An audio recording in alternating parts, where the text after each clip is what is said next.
여러 가지 이유가 있습니다만은 일단 현재까지 수사 진행 상황을 보면 제 생각에는 약 한 30%도 채 다 못한 거 아닌가. 30%도 안 돼요? 예, 그렇게 생각합니다.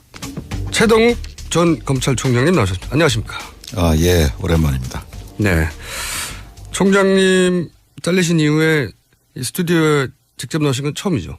예, 처음입니다. 네. 앞으로는 자주 있을 예정으로. 저 혼자 생각 중인데. 백수 생활을 오래 하셔서 그런지 피부가 아주 좋으세요. 네, 마음 잘 다스리고 네. 뭐 그림도 그리고 잘 지낸 덕분이라고 생각합니다. 네, 아주 얼굴 좋으신데 요 인터뷰를 하고 나서도 계속 얼굴이 좋아질지는 잘 모르겠습니다. 제가 스튜디오에 모시려고 진짜 한 10고초려 정도 했거든요. 10고초려. 네. 자, 드디어 모셨습니다. 먼저 이 질문부터 드리겠습니다. 이 박근혜 정부와 국정원 댓글 수사를 하시다가 부딪히셨죠. 그러니까 청와대 말을 안 들은 거죠. 수사 의지를 너무 강력하게 보이시다가 처참하게 잘리신 분인데 최근에 이 박근혜 최순실 게이트를 보면서 어떤 느낌이 드시는지 간단한 소회부터 먼저 한마디 해 주십시오. 네, 제가 갑자기 검찰총장을 일상의 이유로 그만둔 이후에 많은 자성의 시간을 보내왔었습니다. 그런데 최근 최순실 국정농단 사태 이전에는 검찰 돌아가는 걸 보면서 뭐 우라가 치밀 때도 있고 많은 걱정이 되기도 했었습니다. 그런데 특검이 가동되고 또 특검이 본격 수사를 나서는 걸 보면서 국민 여러분들께서도 마찬가지시겠지만은 많은 위로도 되고 또 경우에 따라서는 안타까울 때도 있고 그렇습니다. 위로가 되신다는 건 기본적으로 특검이 잘하고 있다는 얘기겠죠? 네, 저는 그렇게 생각을 합니다. 자, 그러면 과연 이 분야의 전문가가 맞는지 얼마나 이 분야에 계셨는지 잠깐 제가 먼저 짚어보면 검찰이 되신 게 나이가 언제셨죠? 그때?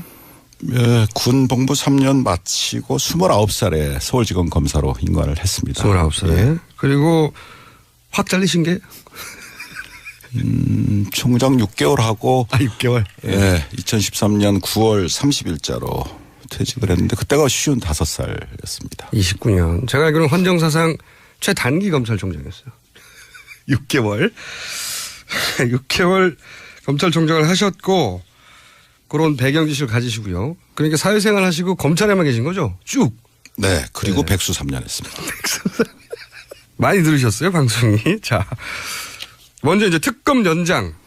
특검 연장돼야 된다고 많이들 얘기하는데 검찰총장 정도 돼본 사람이 특검 연장이 왜 돼야 되는지 말하는 걸 들어본 적이 없거든요. 검찰총장까지 해보신 분으로서 특검은 연장돼야 된다. 이유가 뭡니까? 첫 번째. 여러 가지 이유가 있습니다만은 일단 현재까지 수사 진행 상황을 보면 제 생각에는 약 한 30%도 채 다 못한 거 아닌가. 30%도 안 돼요? 예, 그렇게 생각합니다. 여러 가지 이유가 있습니다만은 일단 현재까지 수사 진행 상황을 보면 제 생각에는 약 한 30%도 채 다 못한 거 아닌가. 30%도 안 돼요? 예, 그렇게 생각합니다. 한 반쯤 된 게 아니라 30%도 안 되는 겁니까? 예, 그걸 뭐 말씀으로만 들을 것이 아니고 특검법의 그 수사 대상을 간단히 짚어서 말씀드리면 구체적 수사 대상이 14개 항목이 있고 또 마지막 15호에서는 그 수사 과정에서 인지된 관련 사건까지 모두 15가지를 수사하도록 되어 있습니다. 근데 그 중에서 1호 청와대 문건 유출 사건, 또 6호 정유라의 이화여자대학교 불법 입학, 또 7호 정유라의 승마훈련 지원, 또 8호 불법적 인사조치 의혹, 14호 김영재 성형외과 의혹 사건, 이 5가지 하고 또 마지막 15호에 수사 과정에서 인지한 블랙박스 사건. 블랙리스트죠? 예, 블랙리스트. 총장님. 예. 블랙리스트 사건. 네, 총장님. 예. 네, 블랙박스 아니고요. 예. 블랙리스트 사건. 그래서 김기춘 전 비서실장과 조현선 장관이 구속됐습니다만은 네. 그런 일련의 사건 수사 과정에서 참 짧은 기간 동안 놀라울 만한 수사 성과를 올렸다고 생각을 합니다. 이런 부분에 대해서는 국민 여러분들께서도 정말 많은 칭찬을 아끼시지 않아도 좋으리라고 봅니다. 특검이 짧은 시간에 비해서는 정말 성과를 많이 낸 게 맞긴 맞죠? 총장님 보시기에도. 그렇습니다. 예. 그런데 이제 우리가 매일 보도를 보다 보니까 사건 파악이 많이 됐고 수사가 많이 진행된 것 같지만 총 15개 중에 5개 플러스 1 이 정도 진행이 됐다. 아직 그러니까 10개 항목은 제대로 시작도 안 된 거네요. 예, 그렇고요. 그렇고 그 진행된 부분에 대해서도 예. 사실 이번 그 최순실 국정농단 사태의 핵심은 재벌과 권력 간의 불법 유착 비리 그리고 그것을 가능하게 했던 그 공무원들의 비호 방조에 대한 처벌 문제지 않습니까?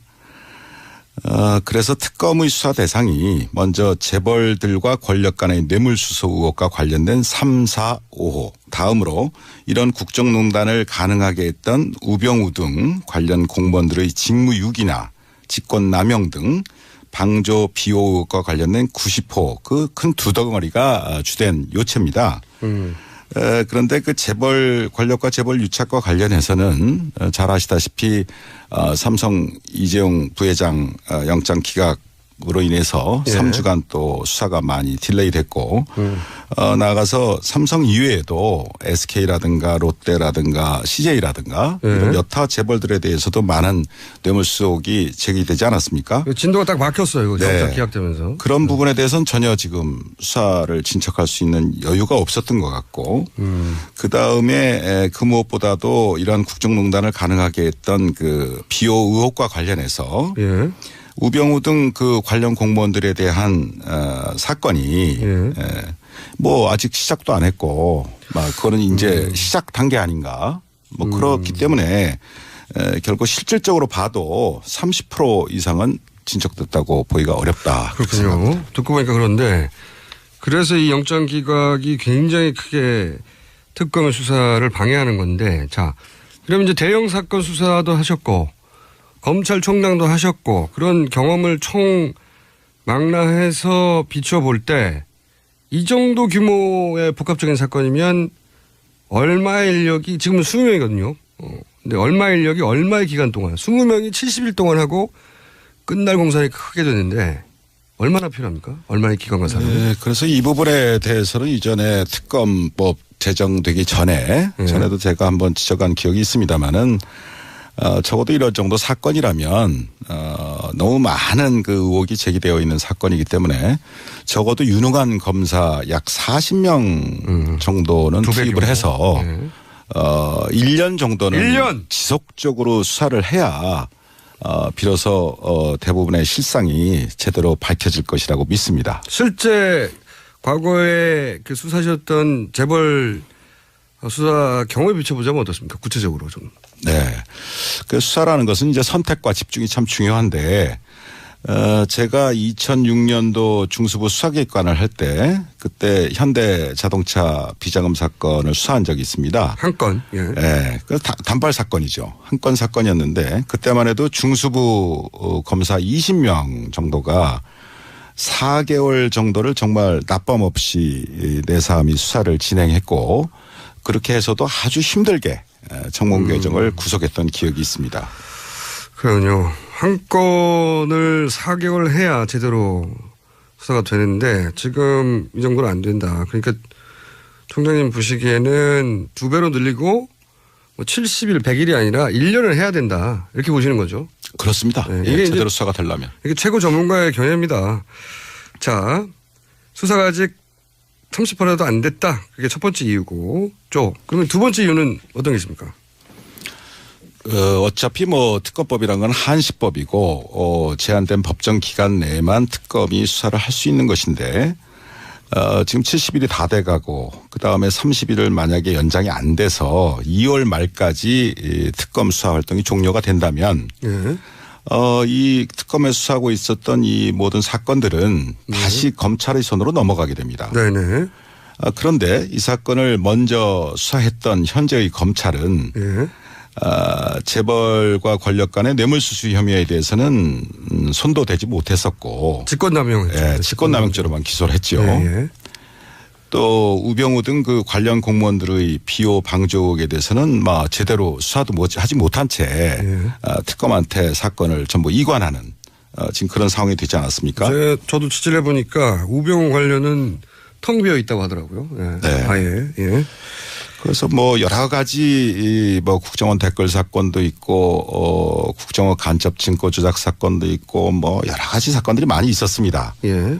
뭐 또 세월호 예. 사건 수사 제대로 수사가 안 됐던 케이스. 여러 가지 사건들이 뭐 제대로 수사가 안 돼서 저도 참 안타깝고 그렇게 바깥에서 바라다 봤습니다마는 그 중에서도 이 최순실 박근혜 국정농단 사태하고 직결된다고 할 수 있는 예. 정윤회 사건이 있지 않습니까? 네네. 그 경우에 다 기억을 하십니다마는 정의대 사건은 찌라시로 그렇죠. 또 국정농단은 아예 없었던 걸로 예. 그렇게 다 검찰에서 수사를 해서 그때 덮어버렸지 않습니까? 국정농단이 아니라 문서 유출 사건이 돼버렸죠. 졸지에 문서 유출 사건으로 예. 사건이 변질이 됐고 예. 국정농단 사태는 다 물밑으로 들어가 버렸죠. 그렇죠. 그래서 그때 당시에 검찰이 제대로 바로 서서 정말 원칙대로 수사를 제대로 하는 척이라도 했다면 대한민국이 과연 이런 지경까지 되었을까? 또 우리 대통령께서도 이렇게 불행한 상황까지 봉착을 하게 됐을까? 탄핵이라는 참 아쉽습니다. 그런데 그 당시에 수사했던 그 검찰 지휘 라인이 어떠했는지 그 총수께서는 기억을 하십니까? 테스트인가요? 우선 법무부 장관이 황교안, 네. 검찰 지휘권을 가지고 있는, 그리고 총장은 김진태, 중앙지검장이 김수남, 그리고 청와대에는 그 유명한 김기춘, 우병우 이 두 분이 있었죠. 네. 예, 어떻게 저보다도 더 잘 기억을 하고 계신 것 같습니다. 박수 부탁드립니다.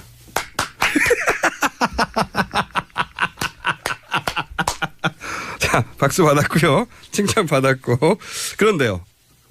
그러니까 김수남 당시 중앙지검장은 이제 검찰총장이 됐고, 당시 황교안 법무장관은 총리가 됐고, 우병우는 민정수석이 그 이후에 되었고, 그러니까 이제 정윤회 사건을 잘 마무리해서 이분들이 승진한 거 아니냐, 이런 얘기인가요? 뭐 그것에 대해서는 뭐 대통령께서 아실 것이고 뭐 여러 가지 이유가 있을 수 있었을 겁니다.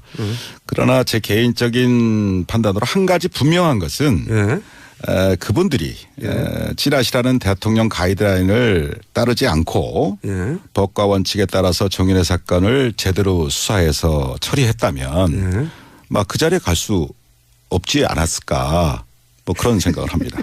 없었겠죠. 네. 그러니까 이제 요는 이 사건이 연장이 안 되면 당시 가이드라인을 따랐던 인사들의 손에 다시 사건이 들어간다. 이런 요지네요. 그렇습니다. 그것이 지금 이 특검 연장과 맞물려서 참 중요한 문제입니다. 이번 기회에 제가 제 말씀을 간단히 드리면 종래의 그 동서고금의 법원 중에 에스토펠이라는 법원이 있습니다. 예? 즉 에스토펠? 금반언의 원칙입니다. 아니면 에스토펠도 어려운데 금반언은 더 어려워요. 다 어렵죠. 예. 뭐 저도 어려웠었습니다 옛날에. 예, 이게 무슨 말입니까 이게? 그래서 쉽게 말씀드리면 이 금반언의 원칙이라는 것은 이미 표명한 이미 밝힌 자기의 언행에 대해서 모순되는 행위를 스스로 할 수 없다. 뭐 그런 원칙을 말합니다. 자기 한 말을 뒤집을 수 없을 거다 이런 거네요. 우리 표현으로 한다면 뭐 일구이연 등 곤란하다 이런 말이 되겠습니다. 그렇게 하면 될 것을 참. 이 검찰들은 다 아는 표현인가요? 다 알죠. 예, 법조인들은 다 압니다. 법조인들은? 네. 뭐 없을 분들이네. 죄송합니다. 그 어려운 말을 써서. 일구이연이 쉽지 않다. 네, 쉽지 않다. 그러니까 뭐 뇌물수수 얘기했다가 뭐 딴 걸 바꾼다든가 또는 뭐 직권남용했다가 딴 걸 바꾼다든가 이게 안 된다 이런. 그렇죠.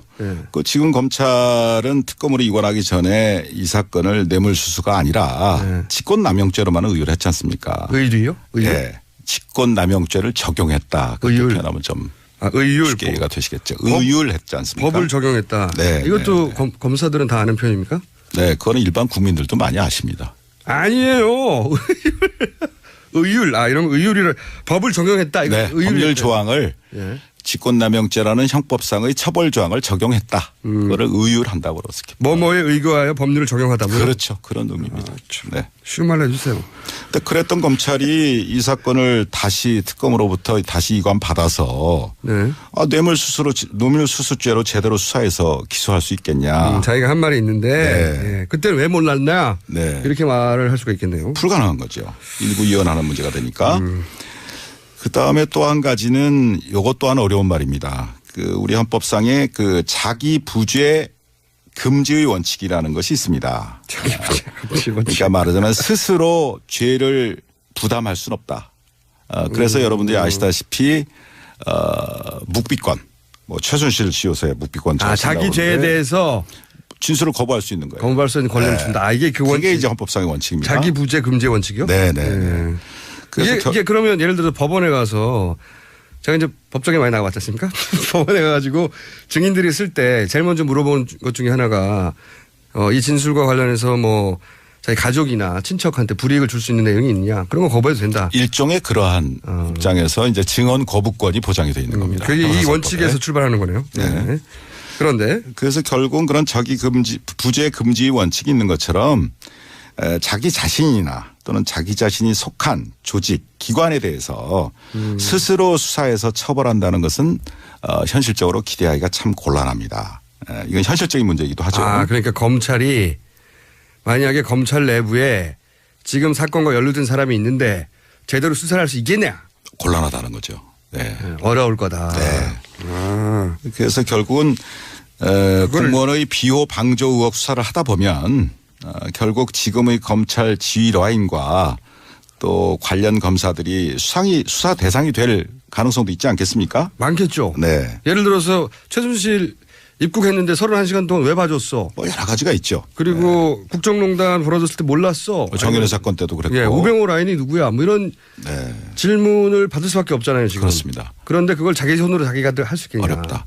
그러니까 결국은 자기의 상사, 동료, 후배를 스스로 수사하게 되는 그러한 참 어려운 그런 상황이 예상이 되는 것이죠. 그래서 이런 경우에 바로 대비해서 특검 제도라는 것이 있는 것이고 아주 쏙쏙 이해가 되고 있어요. 이번에도 특검법을 도입해서 특검이 수사를 하게 된 것도 바로 그런 이유입니다. 수사가 얼마 안 됐다. 30%도 안 됐고 그다음에 진짜 큰 덩어리는 이제 막 시작 단계고 그리고 만약에 연장이 안 된다. 그러면 박근혜 정부 시절에 가이드라인을 따랐던 검찰의 수뇌부에 이 사건이 넘어가고 그리고 그 검찰 내부에 분명 수사 대상도 있을 수 있는데 제대로 자기 식구들을 검찰이 자기 식구들을 제대로 칠 수 있겠냐 이런 거죠. 예. 네. 이해했습니다.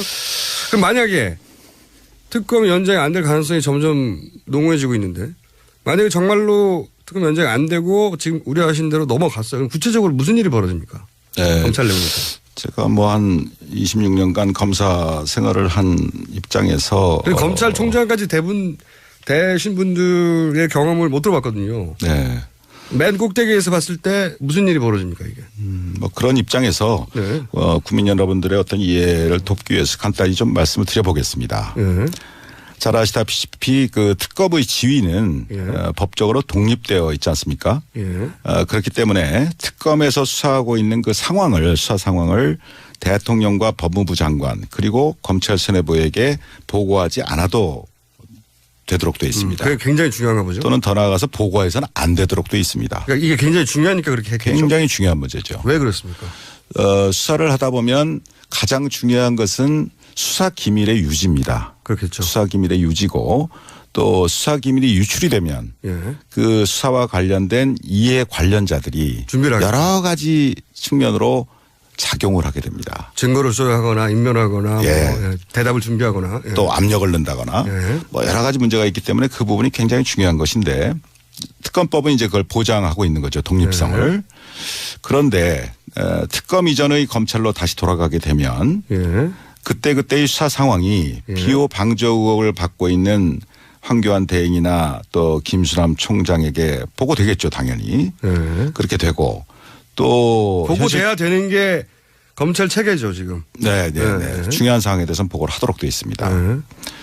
또 현대 검찰 내에 그대로 존재하고 있는 왜 검찰 인사가 없었지 않습니까? 우병우 라인이 예를 들면 그대로 있다는 거죠. 네. 네. 김기춘 우병우 라인을 통해서 수사 정보가 유출될 우려도 얼마든지 있다고 봅니다. 우려가 있는 게 아니고 그 당연하겠네요. 사실은 안 물어볼 수 없고 물어보면 답해야 한다는 거 아닙니까? 뭐 당연한 건 아닐지 몰라도 그런 현실적 우려는 충분히 있습니다. 쉽게 얘기해서 수사 대상인 박근혜 또 최순실 측도 예. 경우에 따라서는 구체적인 수사 진행 상황을 알게 될 가능성도 배제할 수가 없습니다. 그렇게 드라이하게 말씀하셨는데 박근혜 대통령 입장에서는 알아야 되겠죠. 물어봐야 되겠네요. 당연히. 예, 상식적으로 보자면. 그렇게 알게 되면은 수사검사한테 압력이 내려갑니까? 네, 뭐 그렇게 되면 경우에 따라서는 수사를 방해하는 가이드라인이 다시 작동할 수도 있고 또 거꾸로 수사검사들에게 영향과 압박이 내려가게 될 것이고 뭐 한마디로 의혹 대상자들이 수사를 지휘하는 참 웃지 못할 그러한 특검 이전의 상황으로 돌아갈 수 있다는 것이죠. 아, 속속 이해가 되고 있습니다. 요컨대 비리 방조 의혹을 받고 있는 바로 그 공무원들이 수사를 지휘하게 된다면 자신들의 의혹은 축소 은폐하려고 하는 것이 당연한 본능 아니겠습니까? 당연하겠죠. 또 그러기 위해서라도 권력과의 유착이 드러나고 있는 삼성을 비롯한 재벌들과도 은밀히 협조해서 뭐 증거 인멸한다든가 증거를 뭐 그런 현실이 얼마든지 벌어질 수도 있다 이런 얘기입니다. 뭐 그렇게 해가지고 무슨 수사가 제대로 되겠습니까? 듣고 보니까 심각하네요.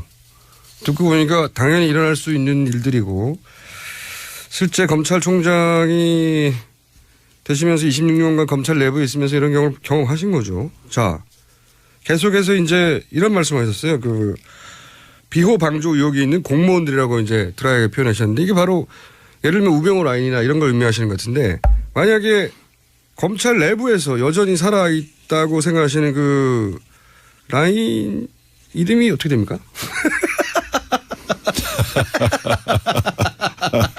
갑자기 훅 들어가는 거죠. 그게 바로 아까 자기 부재 금지 원칙에 따라서 제가 진술을 거부할 수가 있습니다. 아니 근데 이미 잘리신 분으로서 예를 들어서 이 분들에 대한 짐작이 있으신 거잖아요. 그죠? 짐작이 있지만 지금 말씀하실 수 없다는 거잖아요. 그렇죠. 뭐 제가 전직 검찰총장으로서 그런 부분에 대해서 구체적으로 검역을 한다든가 그런 것은 적절치 않다고 생각하고요. 아니 저는 적절하다고 생각하는데요. 국민들께서 다 아시는 바 아니겠습니까? 몰라요. 이거는 검찰만 알지. 자, 성함을 말씀해 주실 수 없으면 지금 곤란해서 예를 들어서 지금 걱정하시는 대로 특검이 연장이 안 되고 이것이 다시 부역을 했던 사람들의 손으로 넘어갔다. 이런 사태가 벌어지면 그때는 나와서 그분들에 대해서 이런 분들이라고 최소한 성이라도 이렇게 말씀해 주실 추가적인 인터뷰를 한 번 더 하시죠. 그러면 그때. 하시는 거 봐서 생각해 보겠습니다.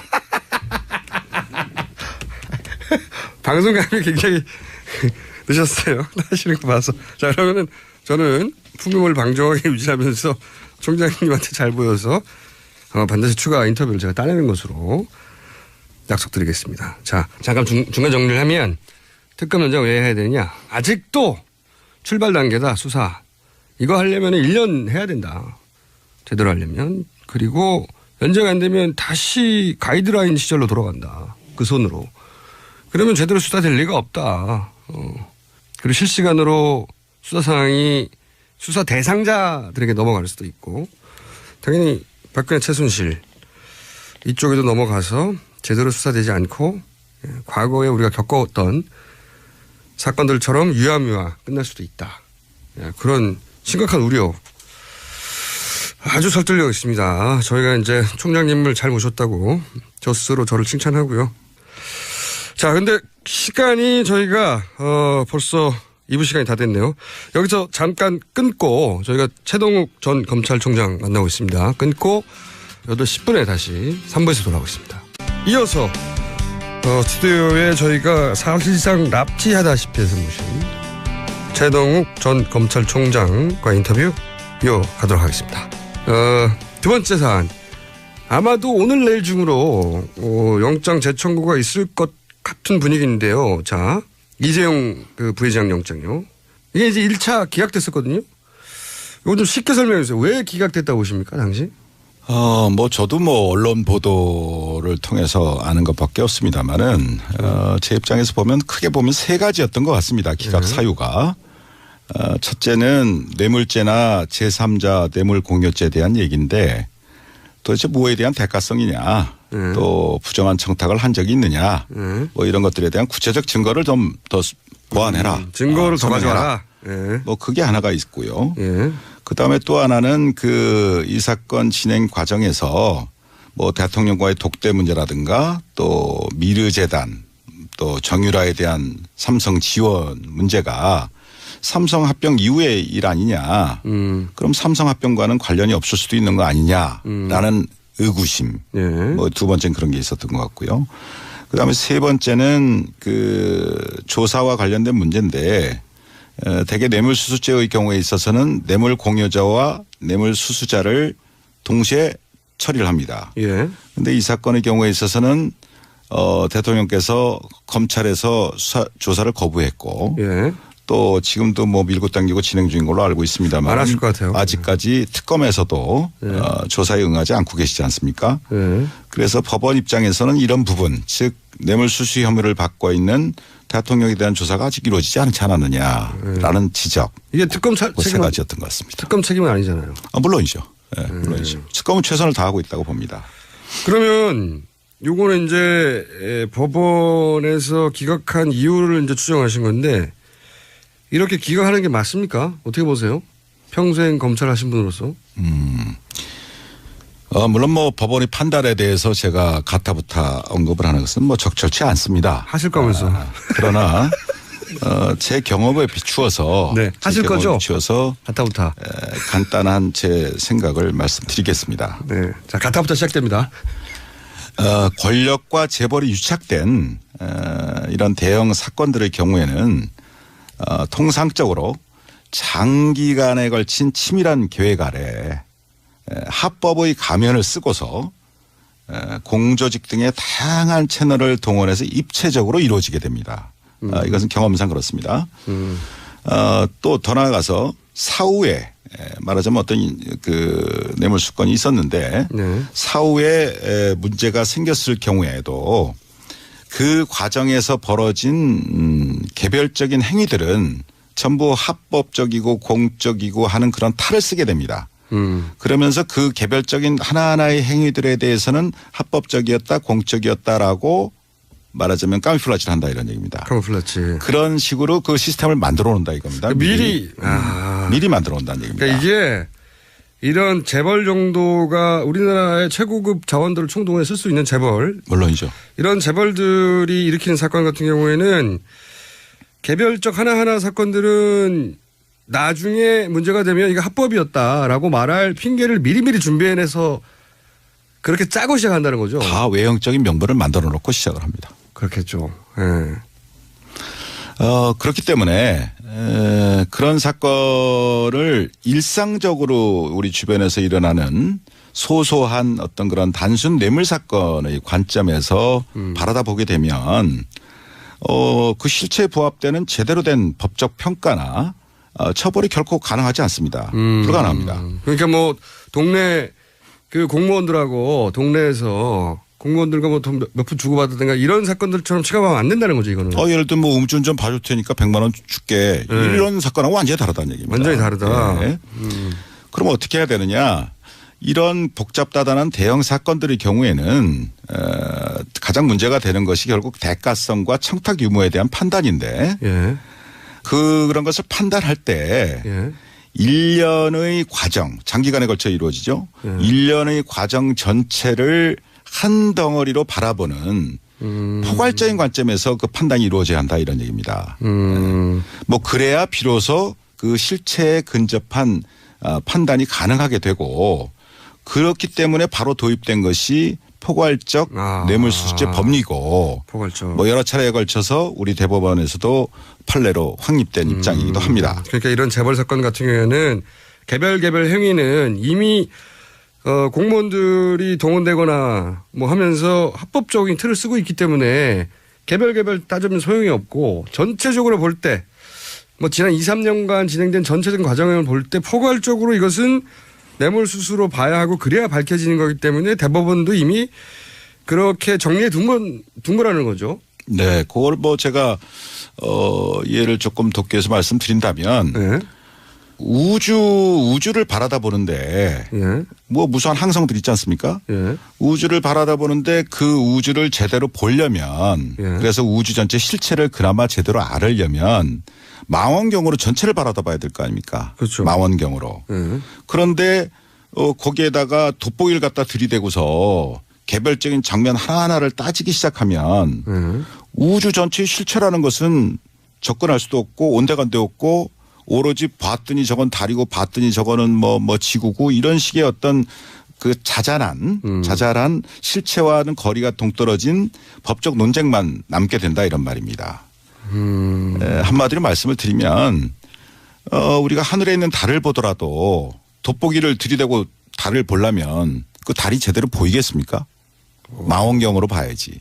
이제 그런 의미입니다. 비유 좋은데요. 네. 박수. 그러니까 법원이 논쟁이라고 삼는 부분들이 이 재벌 연관 사건의 기준에 보자면 이런 식으로 하면 안 된다. 이 전체 큰 틀을 봐야 되는데 이런 문제 지적을 하신 거고 아주 설득력 있습니다. 이런 얘기를 역시 검찰총장이 돼야 할 수 있는 건가요? 제가 듣고 싶었던 답변이에요. 이게 그래서 문제다. 그러면 지금 영장을 어쨌든 재청구합니다. 하는 것 같아요. 오늘 내일 그런 분위기예요. 하겠죠. 근데 이번에도 기각되면 어떡하죠? 글쎄요. 그 법원 입장에 대해서는 뭐 미리 예단할 수는 없다고 생각을 합니다. 그러나 제 수사 경험으로 보면 재벌 사건의 경우에는 사건을 파면 팔수록 관련 증거들이 눈덩이처럼 불어나는 게 일반적입니다. 워낙 광범위하게 그렇습니다. 했기 때문에 연루된 게 많고 또 장기간에 걸쳐서 진행이 됐고 연루된 기관도 많고 사람들도 많기 때문에 그런 부분들이 시간이 가서 파면 팔수록 다 튀어나온다는 얘기입니다. 일부지만. 네. 예를 들면 이번 사건의 경우에도 언론 보도를 보면 안정범 수석의 그 최근 수첩이 39건이 추가로 압수됐다는 거 아니겠습니까? 제가 이걸 종범 실록이라고 부르고 있거든요. 그래요. 약간 비웃으시는 느낌인데요. 말을 잘 만들어내시는 것 같아서. 총장님 여기서 박장대소 해 주셔야 되는데 어허허 이렇게 하시면 종범 실록. 예. 또 최근에 금감이나 또 공정위에 대한 압수수색도 있었던 걸로 알고 있는데 아마 그런 과정에서 많은 물적 증거를 추가로 확보를 했을 겁니다. 또 더 나아가서 관련자들을 뭐 누굴 조사했는지 모르겠습니다만 많은 사람들을 추가로 조사했을 것이고 그래서 만약에 이번에 특검이 이정부 회장에 대한 영장을 재청구한다면 관련 소명 자료에 대해서 충분히 보완이 더 돼서 소명에 자신 있지 않느냐. 뭐 그런 걸 의미한다고 봅니다. 근데 기각되면요? 글쎄요. 예. 여기서 김 빠지게 글쎄요가. 아니 그러니까 이럴 경우에는 예를 들어서 재벌의 영향력, 법원의 독립성 이런 걸 의심해 봐야 된다. 이렇게 대답해 주셔야 되는 거 아닙니까? 글쎄요. 뭐 기각이 될지 안 될지 모릅니다만은 만에 하나 기각이 된다면 그거는 이재용 부회장 본인이나 삼성 그리고 나아가서 국가 경제에도 썩 좋은 영향을 미치라고 생각되지 않습니다. 아니 결과 말고 왜 기각됐냐. 이게 잘리신 마당에 백수신데 이거는 그냥 논평해 주시죠. 만약에 기각됐다. 그럼 뭐라고 봐야 되느냐. 어떻게 생각하는 거를 다 말씀을 드리겠습니까? 그러면 아까 한번 이야기 나왔듯이 연장이 안 되면 플러스 특검 연장이 안 되면 플러스 영장이 기각되면 이것도 그때 나오셨을 때 이렇다면 바로 이런 것이다라고 인터뷰를 한 번 더 해 주십시오. 하시는 거 봐서 생각해 보겠습니다. 너무 깐깐하시네. 나오신다고 하시지. 자, 저는 약속 받은 걸로 하겠습니다. 자, 그러면은 해석은 자유십니다. 아마 나오시게 될 겁니다. 마침 또 에버랜드 수사를 하신 적이 있잖아요. 그때 그 구속 기소도 하신 걸로 기억하는데 에버랜드 사건과 지금 이번 삼성 사건과는 같은 거 아닙니까? 결국은? 그 당시에 제가 2003년도에 서울지검 특수 2부장을 할 때 에버랜드 사건을 공소시효 임박해서 처리한 적이 있습니다. 예.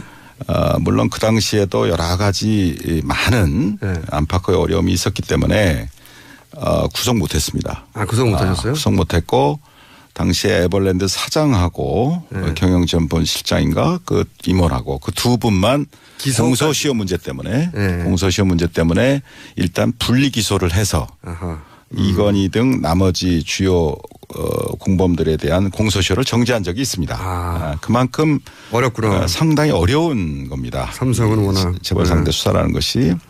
근데 뭐 오래된 일이지만 거기에 대해서 한번 제가 이번 삼성물산과 제일모직 합병권 관련한 사건과 차이점 에버랜드 사건의 차이점에 대해서 한번 좀 저 혼자 생각을 좀 해봤습니다. 본질적인 차이가 있습니다. 두 사건에는. 그래요? 네. 어떻게 있습니까? 물론 삼성그룹의 지배권을 승계시키거나 강화한다는 측면 또 그로 인해서 경제적인 이득을 봤다는 면 뭐 그런 것은 공통점이 있습니다. 그렇죠. 그래서 같아 보이는데. 네. 그러나 에버랜드 사건의 경우는 우선 삼성 계열사 그러니까 삼성그룹 내부죠. 삼성 계열사와 그 투자자들만 손해를 본 사건입니다.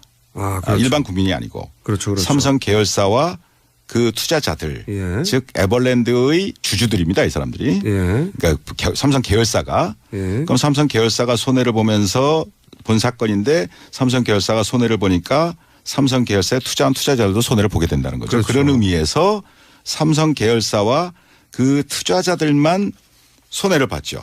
범위가 그 정도인데 손해 범위가. 그다음에 그 일련의 과정에서 보면 삼성그룹 내부의 문제였기 때문에 삼성 내부 임원들만이 여기에 가담을 했습니다. 또 동원이 됐고. 직접 가담한 사람들. 그렇죠. 근데 에버랜드 사건은 그렇다 이겁니다.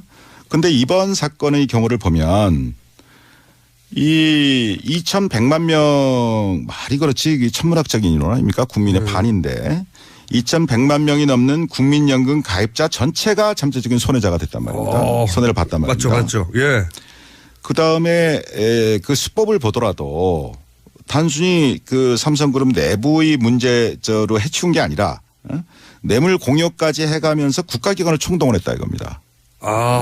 그게 본질적인 차이가 있어요. 예리한 분석입니다. 이거. 그러니까 손해의 범위 또 수법 면에서 두 사건은 굉장한 차이가 있다. 즉 한마디로 손해의 범위는 굉장히 국민 대다수로 광범위해졌고 또 수법 또한 매우 대담해졌다 이겁니다.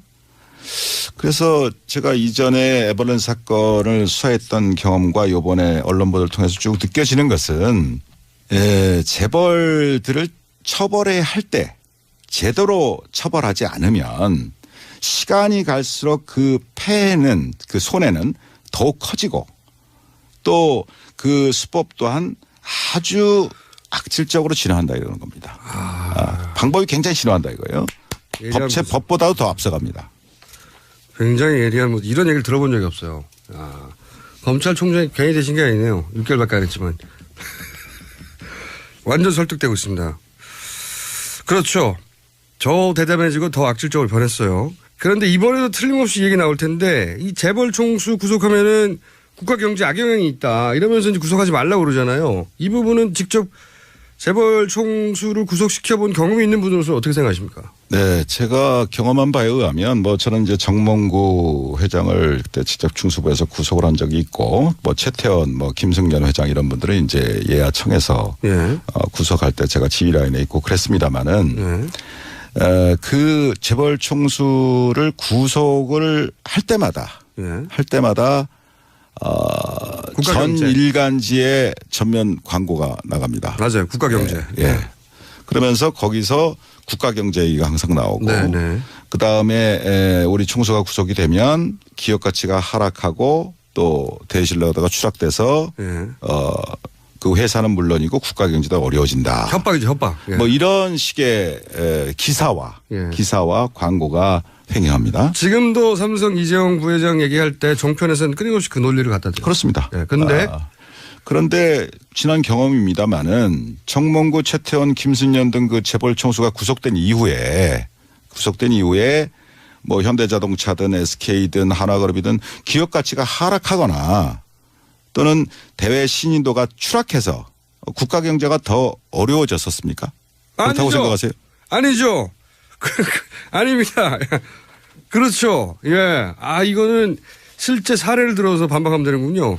아하. 그러면 삼성 부회장이 이재용 부회장이 구속됐다. 그러면은 어떤 영향이 있을까요? 국경제에? 예, 아까 말씀드린 거와 관련해서 결과적으로는 오히려 해당 기업의 투명성이나 신뢰도를 높이는데 기여했다고 보는 쪽이 일반적인 시각이라고 생각합니다. 좀 더 구체적으로 말씀해 주세요. 그래서 만약에 이번 삼성 부회장 건에 대해서도 제대로 원칙대로 수사가 돼서 처리가 이루어진다면 여러 가지 전 좋은 순기능도 있다고 생각을 합니다. 구체적으로. 우선 그 이재용 부회장 혼자만의 생각으로 지금 이번 일이 벌어졌겠습니까? 그럴 리가 없죠. 그럴 리가 없죠. 무수한 법률가들 또 많은 전문가들이 오랜 연구와 기획 또 경우에 따라서는 조직적인 로비들이 있었기 때문에 가능한 거 아니겠습니까? 당연히 그렇겠죠. 지금 사건을 드러나는 거 봐도 온갖 사장단들이 왔다 갔다 하고 그랬잖아요, 독일에. 그럼요. 그런데 예를 들면 이재용 부회장이 원칙대로 구속이 된다면 삼성 내부에서도 다시는 이런 식의 발상이나 시도는 엄두도 못 내는 상황이 될 거다 이런 얘기입니다. 그래서 뭐 그렇게 해도 된다고 조언했던 사람들은 다 잘려 나갈 것이고 오히려 삼성 경영진 내부에서는 앞으로 총수를 보호하기 위해서라도 좀 더 합법적이고 윤리적인 방향으로 나가야 되겠다라고 하지 않겠냐 이런 얘기입니다. 그랬을 때 결과적으로는 삼성이라는 그 글로벌 기업 입장에서 보면 결국은 삼성이 좀 더 투명해지고 합법적인 기업이 되고 또 신뢰를 받는 기업으로 더 새로 태어나는 그런 계기가 되지 않겠냐. 삼성을 위해서 더 좋다. 네, 그렇습니다. 이거 종편 얘기 나오면 이거 틀어줘야 되겠다 이거. 완전 설득력 있습니다. 그리고요. 그 다음에 그 우리나라에서 삼성이라는 그 위치가 있지 않습니까? 있죠. 1등. 그럼 어떻게 보면 재벌 전체를 선도하고 뭐 그런 부분도 있지 않습니까? 제1기업이기 때문에. 그랬을 때 다른 삼성 이외의 다른 재벌들도 이 삼성그룹의 사건이 어떻게 처리가 되느냐 그런 부분을 굉장히 예의주시하게 되어 있습니다. 그렇죠. 삼성이 안 되면 우리도 뭐 안 되겠네. 이렇게 그렇죠. 그렇죠. 제가 말씀드릴 걸 먼저 말씀하시네요. 그래서 이재용 부회장의 구속은 우리나라 재벌들 나머지 재벌들 전체에게도 큰 시그널을 보낸다 이겁니다. 정경유착은 삼성 부회장 한 사람 구속으로 해결될 수도 있겠네요 이게. 제가 볼 땐 그럴 수도 있습니다. 그래서 결국은 거기서 가장 큰 시그널이라는 것은 무엇이냐면은 아무리 경제 권력이 강하다 하더라도 합법 경영을 하지 않으면 예외 없이 총수가 구속될 수 있다. 그렇죠. 라는 시그널을 보낸다는 얘기입니다. 그것만 되면 돼요. 그러면 그것이 바로 무엇이냐. 지금 국민들이 그렇게 갈망하고 있는 재벌 개혁의 출발점이 된다 이런 얘기입니다. 마구 설득되고 있습니다. 총장님이 왜 총장님이 되셨는지 알겠고요. 그리고 왜 잘렸는지도 알겠어요. 잘린 얘기는 안 하셨으면 좋겠어요. 이런 생각을 하시니까 잘리죠. 자, 이제 마지막 주제입니다. 마지막 주제 황교안 대행이 이제 저는 특검 연장을 안 할 것 같은데 자, 이 부분을 한번 짚어보겠습니다. 안 하겠죠? 만약에 황 대행께서 국민 대다수의 뜻과 달리 연장을 일방적으로 거부해버려서 특검 수사를 중단시킨다면 결국은 이러한 최순실 국정농단 사태에 대한 수사 의지가 없다는 것을 스스로 증명한 거 아니겠습니까? 지금 안 해줄 것 같은데 그 말씀을 좀 제 나름대로 해석을 하면 특검 연장을 안 해주면 수사 의지가 없는 거다. 안 할 것 같은데 안 한다면 이유가 뭘까요? 다 아시다시피 그 황교안 대행 역시 국민 대다수 분들이 이번 국정농단 사태의 공동 책임자 중에 한 사람 아니냐라는 그 의혹을 제기하고 있지 않습니까? 그런 의혹은 이 정부 들어와서 뭐 법무부 장관을 오래 하셨고 또 총리를 계속 하셨고 이젠 대행까지 하고 있고 그 과정에서 이런 농단 사태가 다 벌어졌지 않습니까? 다 벌어졌어요. 그 말씀은 특검 연장을 안 하면 자기 책임이 드러날까 봐 안 하는 거다? 결국은 수사를 계속해야 하는 특검에서 수사를 계속해야 하는 상황에서 연장을 안 해줘서 수사를 갑자기 멈추게 한다면 이러한 국민들로부터 받고 있는 본인 연루 의혹에 대해서 해소시킬 수 있는 기회를 스스로 놓치는 것이다라고 생각을 합니다. 그러니까 논리적으로 보자면 본인이 연루되지 않았다면 털 기회인데 그걸 연장 안 하는 걸 보면 본인이 연루된 거 아니냐. 라는 의혹이 또 제기될 수도 있다는 얘기입니다. 예. 네. 그런 의혹이 제기될 수 있는 수준이 아니라 그런 거 아닌가요? 본인이 연루된 게 나올까 봐 특검 연장을 안 한다. 이렇게. 뭐 제가 전직 총장으로서 그런 말씀 드리는 건 적절치 않다고 보는데요.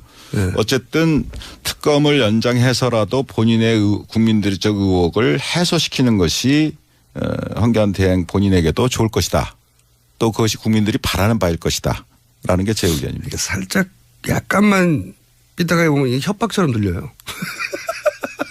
하는 게 좋을 것이다. 자, 그러면은 아까 이야기에 이어서 오늘 이 자리에서는 답변 안 하실 것 같으니까 아까 이어서 특검 연장도 안 되고 영장도 기각되고 그리고 황교안 대행이 이제 연장 안 한다는 결론을 내리는 이런 사태가 아마 이달 말이면 판결이 날 텐데 그때 되면 다시 나와서 굉장히 강력하게 말씀해 주실 거죠? 근데 어떻게 매번 저보고 다시 나오라고 이렇게. 아니, 오늘 다 얘기 안 하시니까. 근데 다음에 나오시면은 이제 명단 쫙 들고 와가지고 이름 막 부르고 막 그러실 거죠? 그런 일이 있겠습니까? 들어봅시다. 자, 다음에 나오시면 다음 한번 예약해놓고 자, 마지막으로 이 얘기 해야 되겠네요. 황교안 대행 이런 말 했어요. 윤석열 검사 자천에 대해서 이제 언론에서도 그렇고 저도 그렇게 알고 있었는데 그리고 사실 총장님이 날아가신 것도 이 댓글 수사를 청와대 의지하고는 다르게 너무 강력하게 밀어붙이다가 날아간 걸로 알고 있는데 황교안 대행이 최근에 한마디 했어요.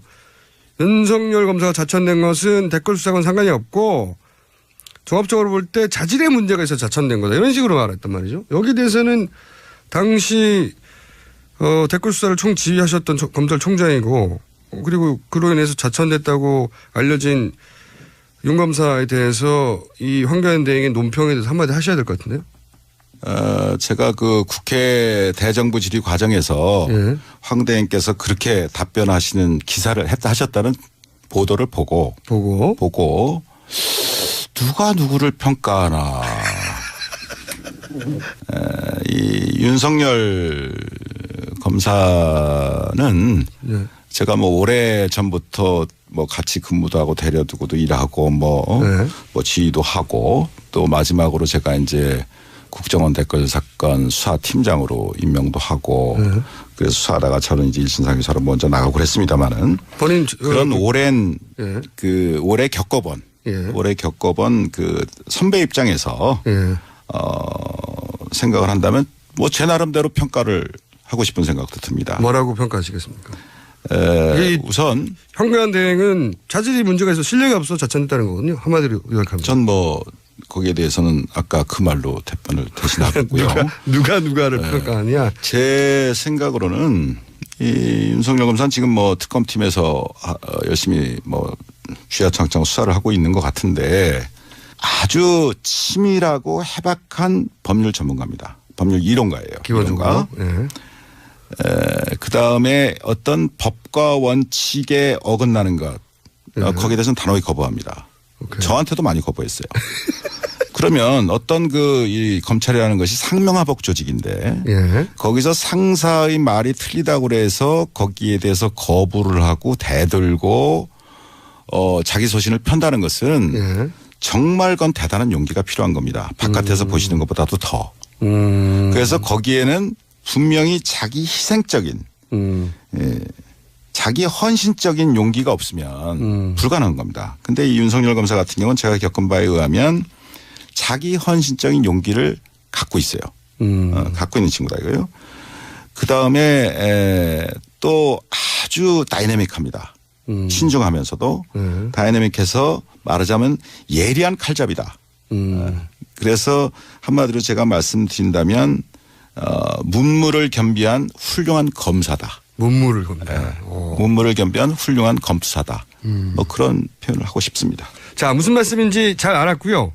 자, 마지막으로 어렵게 스튜디오 직접 나오셨는데 혹시 다음 출연까지는 아직 뭐 한 3주 정도 남았기 때문에 남기고 하실 말씀, 뭐 국민들이 하고 싶은 말씀이나 검찰에게 하고 싶은 이야기 있으면. 예, 제가 뭐 간단한 심정을 말씀드리겠습니다. 대한민국 검찰은 2,000명이 넘는 검사를 포함해서 10,000명이 넘는 방대한 수사 인력을 가진 강력한 수사기관입니다. 다시 말해서 평소 수사 역량이 지금 현재 특검의 100배가 넘습니다. 수사 역량 면에서 100분의 1도 안 되는 20명의 특검 검사들이 불과 몇 달이란 짧은 단기간에 이전 검찰의 수사보다는 비교할 수 없을 정도의 성과를 내고 있지 않습니까? 그래서 그러한 그 상황을 바라다 보면서 참 현재의 이 검찰 후배들은 상당히 마음속이 부끄럽고 또 참담한 그런 심정이라고 믿습니다. 저 또한 그런 심정입니다. 그래서 이번 특검을 보면서 권력의 개가 되어서 권력의 입맛에 맞게 수사하는 것과 국민의 검찰로 법과 원칙대로 수사하는 것의 이 극명한 차이를 그리고 검찰이 이 지경이 되도록 만든 정치 검사들의 말로를 우리 정의로운 젊은 검사들이 꼭 마음에 새기고 잊지 말기를 바랍니다. 자기 손에 쥐어진 칼로 자신의 팔다리를 베어서라도 국민의 검찰로 다시 태어나기를 바랄 뿐입니다. 마음에 와닿는 마지막 말씀이었습니다. 오늘 여기까지 하고요. 그럼 3주 후에 다시 나오는 걸로 하고. 생각해보고. 여기까지 하겠습니다. 지금까지 어렵게 모신 최동욱 전 검찰총장이었습니다. 감사합니다. 감사합니다. 동안. 여러 가지 이유가 있습니다만은 일단 현재까지 수사 진행 상황을 보면 제 생각에는 한 약 한 30%도 채 다 못한 거 아닌가. 30%나는데요? 예, 그렇게 생각합니다. 쉽게 이해가 되시겠죠. 의율했지 않습니까? 법을 적용했다. 네. 이것도 네. 검사들은 다 아는 편입니까? 네, 그거는 일반 국민들도 많이 아십니다. 아니에요. 의율. 이런 의율이를 법을 적용했다. 네, 법률 조항을 예. 직권남용죄라는 형법상의 처벌 조항을 적용했다. 그거를 의율한다고 그렇습니다. 뭐뭐에 의거하여 법률을 적용하다. 그렇죠. 그런 의미입니다. 네. 쉬운 말로 해주세요. 근데 그랬던 검찰이 이 사건을 다시 특검으로부터 다시 이관 받아서 네. 뇌물수수죄로 제대로 수사해서 기소할 수 있겠냐. 자기가 한 말이 있는데 네. 네. 그때는 왜 몰랐냐. 네. 이렇게 말을 할 수가 있겠네요. 불가능한 거죠. 일구이원하는 문제가 되니까. 그다음에 또 한 가지는 이것 또한 어려운 말입니다. 우리 헌법상에 자기 부죄 금지의 원칙이라는 것이 있습니다. 자기 부죄 금지 원칙. 그러니까 말하자면 스스로 죄를 부담할 수는 없다. 그래서 여러분들이 아시다시피 묵비권, 뭐 최순실 씨요새 묵비권. 자기 죄에 대해서 진술을 거부할 수 있는 거예요. 거부할 수 있는 권리를 준다. 이게 그 원칙. 그게 이제 헌법상의 원칙입니다. 자기 부죄 금지 원칙이요? 네네. 이게 그러면 예를 들어서 법원에 가서 제가 이제 법정에 많이 나가봤지 않습니까? 법원에 가가지고 증인들이 쓸 때 제일 먼저 물어본 것 중에 하나가 이 진술과 관련해서 뭐 자기 가족이나 친척한테 불이익을 줄 수 있는 내용이 있느냐 그런 거 거부해도 된다. 일종의 그러한 입장에서 이제 증언 거부권이 보장이 되어 있는 겁니다. 그게 이 원칙에서 출발하는 거네요. 네. 그런데 그래서 결국은 그런 부재 금지 원칙이 있는 것처럼 자기 자신이나 또는 자기 자신이 속한 조직, 기관에 대해서 스스로 수사해서 처벌한다는 것은 현실적으로 기대하기가 참 곤란합니다. 이건 현실적인 문제이기도 하죠. 그러니까 검찰이 만약에 검찰 내부에 지금 사건과 연루된 사람이 있는데 제대로 수사를 할 수 있겠냐? 곤란하다는 거죠. 네. 어려울 거다. 네. 그래서 결국은 공무원의 비호 방조 의혹 수사를 하다 보면 결국 지금의 검찰 지휘라인과 또 관련 검사들이 수사 대상이 될 가능성도 있지 않겠습니까? 많겠죠. 네. 예를 들어서 최순실 입국했는데 31시간 동안 왜 봐줬어? 뭐 여러 가지가 있죠. 그리고 네. 국정농단 벌어졌을 때 몰랐어. 정윤회 사건 때도 그랬고. 예, 우병우 라인이 누구야? 뭐 이런 네. 질문을 받을 수밖에 없잖아요. 지금. 그렇습니다. 그런데 그걸 자기 손으로 자기가 할 수 있겠냐. 어렵다. 그러니까 결국은 자기의 상사 동료, 후배를 스스로 수사하게 되는 그러한 참 어려운 그런 상황이 예상이 되는 것이죠. 그래서 이런 경우에 바로 대비해서 특검 제도라는 것이 있는 것이고 아주 쏙쏙 이해가 되고 있어요. 이번에도 특검법을 도입해서 특검이 수사를 하게 된 것도 바로 그런 이유입니다. 수사가 얼마 안 됐다. 30%도 안 됐고 그다음에 진짜 큰 덩어리는 이제 막 시작 단계고 그리고 만약에 연장이 안 된다. 그러면 박근혜 정부 시절에 가이드라인을 따랐던 검찰의 수뇌부에 이 사건이 넘어가고 그리고 그 검찰 내부에 분명히 수사 대상도 있을 수 있는데 제대로 검찰이 자기 식구들을 제대로 칠 수 있겠냐 이런 거죠. 예. 네. 이해했습니다. 그럼 만약에 특검 연장이 안 될 가능성이 점점 농후해지고 있는데 만약에 정말로 특검 연장이 안 되고 지금 우려하신 대로 넘어갔어요. 그럼 구체적으로 무슨 일이 벌어집니까? 네. 검찰 내부에서. 제가 뭐 한 26년간 검사 생활을 하셨고 검찰총장도 하셨고 그런 경험을 총망라해서 비춰볼 때 이 정도 규모의 복합적인 사건이면 얼마의 인력이 지금은 20명이거든요. 근데 얼마의 인력이 얼마의 기간 동안 20명이 70일 동안 하고 끝날 공산이 크게 됐는데 얼마나 필요합니까? 얼마의 기간과 사람? 네, 그래서 이 부분에 대해서는 이전에 특검법 제정되기 전에도 제가 한번 지적한 기억이 있습니다만은 적어도 이런 정도 사건이라면 너무 많은 그 의혹이 제기되어 있는 사건이기 때문에 적어도 유능한 검사 약 40명 정도는 투입을 해서 1년 정도는 1년? 지속적으로 수사를 해야 비로소 대부분의 실상이 제대로 밝혀질 것이라고 믿습니다. 실제 과거에 그 수사하셨던 재벌 수사 경험에 비춰보자면 어떻습니까? 구체적으로 좀. 네. 그 수사라는 것은 이제 선택과 집중이 참 중요한데, 제가 2006년도 중수부 수사기획관을 할 때, 그때 현대 자동차 비자금 사건을 수사한 적이 있습니다. 한 건. 예. 네. 그 단발 사건이죠. 한 건 사건이었는데, 그때만 해도 중수부 검사 20명 정도가 4개월 정도를 정말 낮밤 없이 내사함이 수사를 진행했고, 그렇게 해서도 아주 힘들게 청문교정을 구속했던 기억이 있습니다. 그럼요. 한 건을 4개월 해야 제대로 수사가 되는데 지금 이 정도는 안 된다. 그러니까 총장님 보시기에는 2배로 늘리고 뭐 70일, 100일이 아니라 1년을 해야 된다. 이렇게 보시는 거죠. 그렇습니다. 네, 예, 이게 제대로 수사가 되려면. 이게 최고 전문가의 견해입니다. 자, 수사가 아직 30%도 안 됐다. 그게 첫 번째 이유고. 그러면 두 번째 이유는 어떤 게 있습니까? 어차피 뭐 특검법이란 건 한시법이고 제한된 법정 기간 내에만 특검이 수사를 할 수 있는 것인데 지금 70일이 다 돼가고 그다음에 30일을 만약에 연장이 안 돼서 2월 말까지 특검 수사 활동이 종료가 된다면 예.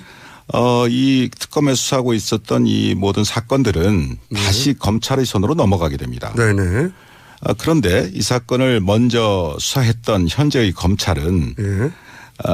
재벌과 권력 간의 뇌물수수 혐의에 대해서는 손도 대지 못했었고 직권남용. 예, 직권남용죄로만 기소를 했죠. 예. 또 우병우 등 그 관련 공무원들의 비호 방조에 대해서는 제대로 수사도 하지 못한 채 특검한테 사건을 전부 이관하는 지금 그런 상황이 되지 않았습니까? 저도 취재를 해보니까 우병우 관련은 텅 비어 있다고 하더라고요. 예. 네. 예.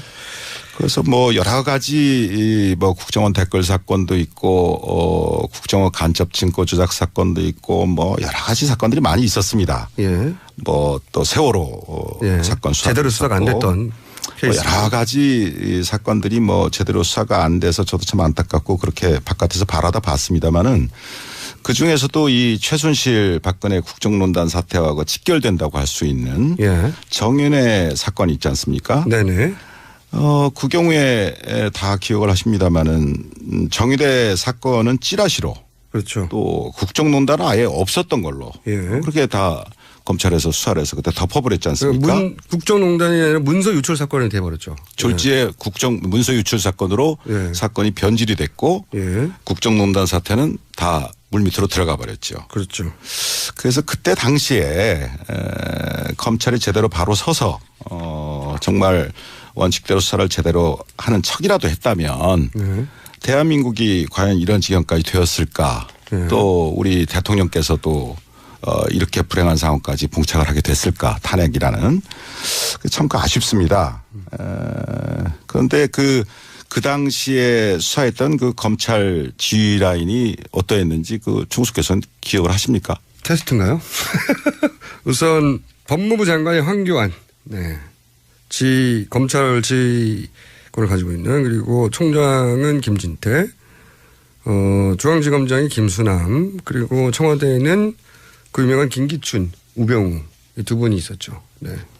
예, 어떻게 저보다도 더 잘 기억을 하고 계신 것 같습니다. 박수 부탁드립니다.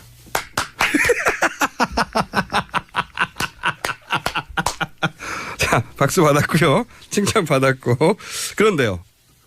그러니까 김수남 당시 중앙지검장은 이제 검찰총장이 됐고, 당시 황교안 법무장관은 총리가 됐고, 우병우는 민정수석이 그 이후에 되었고, 그러니까 이제 정윤회 사건을 잘 마무리해서 이분들이 승진한 거 아니냐, 이런 얘기인가요? 뭐 그것에 대해서는 뭐 대통령께서 아실 것이고 뭐 여러 가지 이유가 있을 수 있었을 겁니다.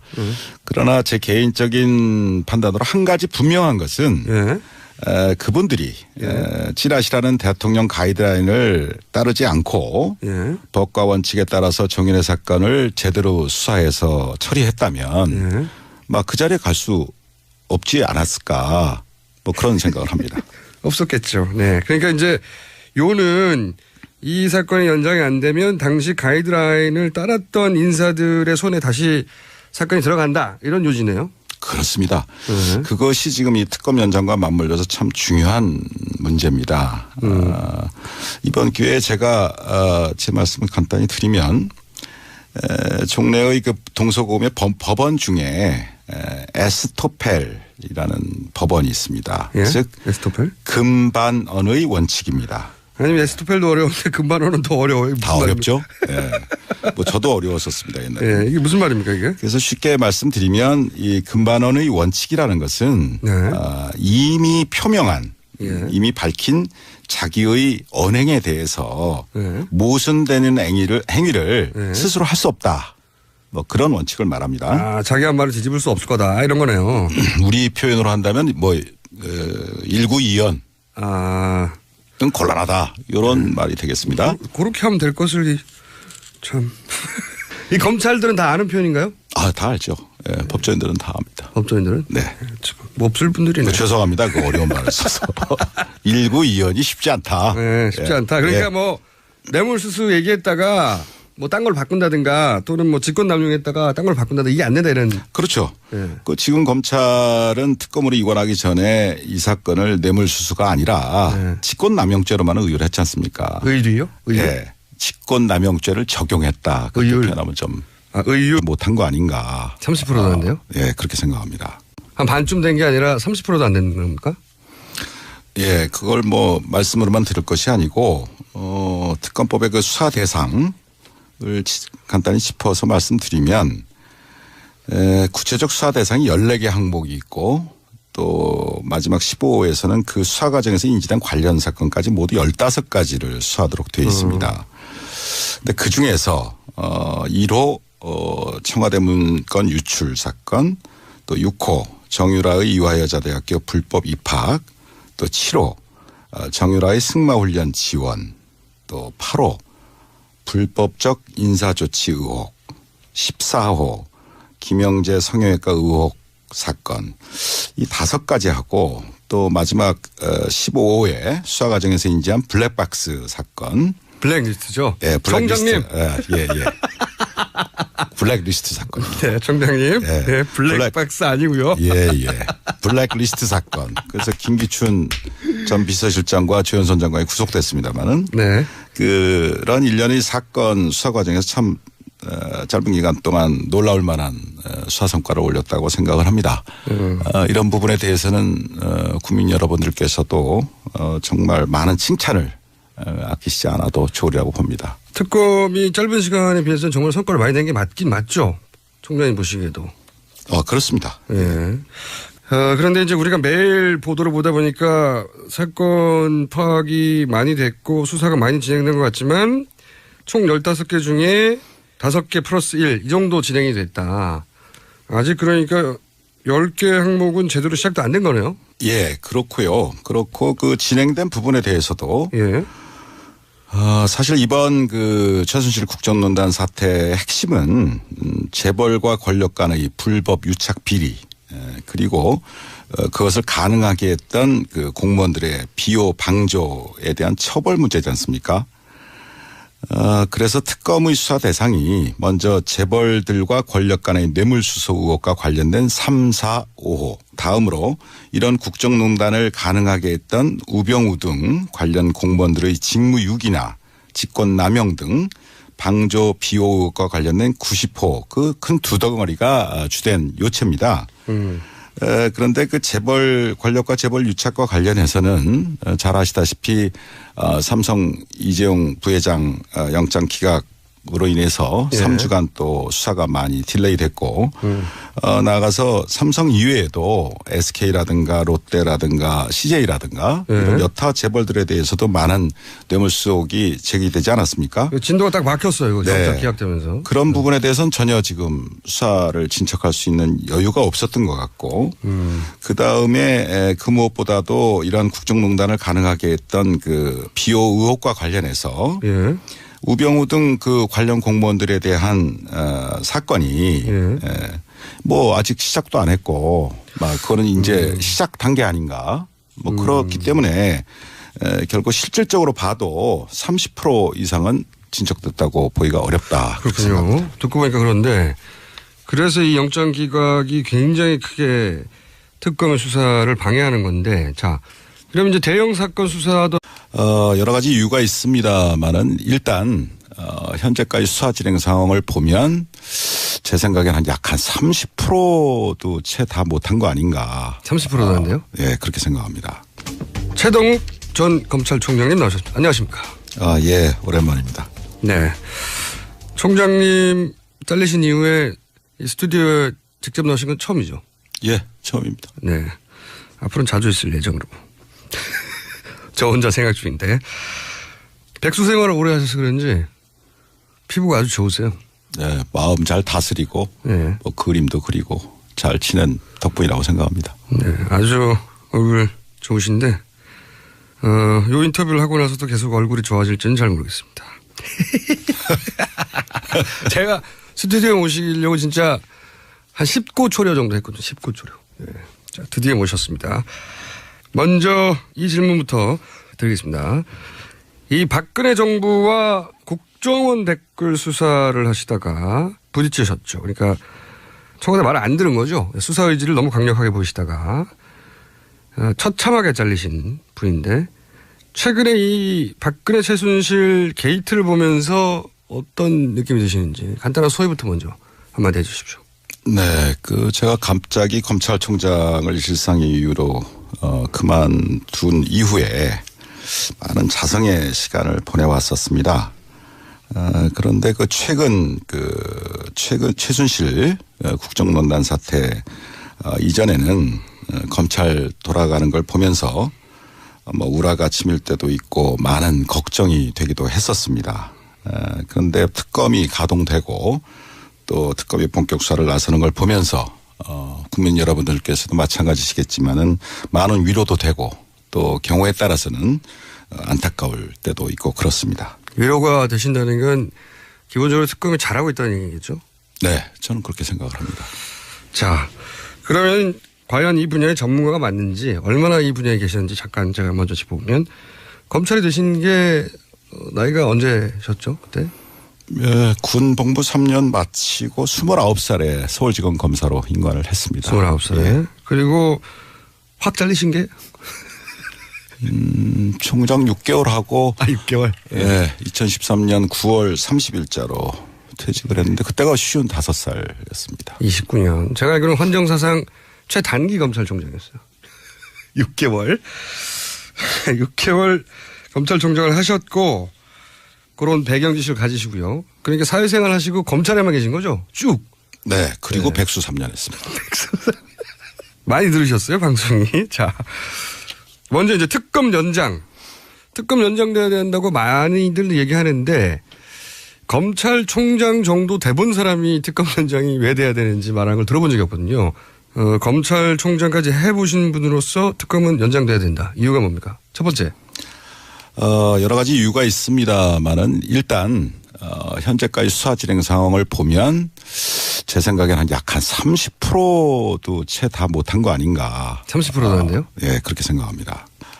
여러 가지 이유가 있습니다만은 일단 현재까지 수사 진행 상황을 보면 제 생각에는 약 한 30%도 채 다